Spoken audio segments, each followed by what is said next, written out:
بس جب وہ اپنے والد کے پاس واپس گئے تو کہنے لگے کہ ابا، ہمارے لیے غلے کی بندش کر دی گئی ہے،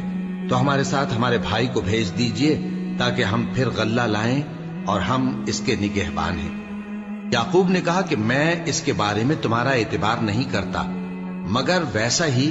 جیسا پہلے اس کے بھائی کے بارے میں کیا تھا، سو اللہ ہی بہتر نگہبان ہے اور وہ سب سے زیادہ رحم کرنے والا ہے۔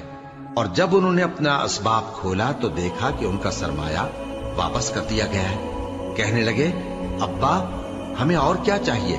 دیکھیے یہ ہماری پونجی بھی ہمیں واپس کر دی گئی ہے، اور ہم اپنے اہل و عیال کے لیے پھر غلہ لائیں گے اور اپنے بھائی کی نگہبانی کریں گے، اور ایک بار شتر زیادہ لائیں گے کہ یہ غلہ جو ہم لائے ہیں تھوڑا ہے۔ یعقوب نے کہا کہ جب تک تم اللہ کا عہد نہ دو کہ اس کو میرے پاس صحیح و سالم لے آؤ گے، میں اسے ہرگز تمہارے ساتھ نہیں بھیجنے کا، مگر یہ کہ تم گھیر لیے جاؤ،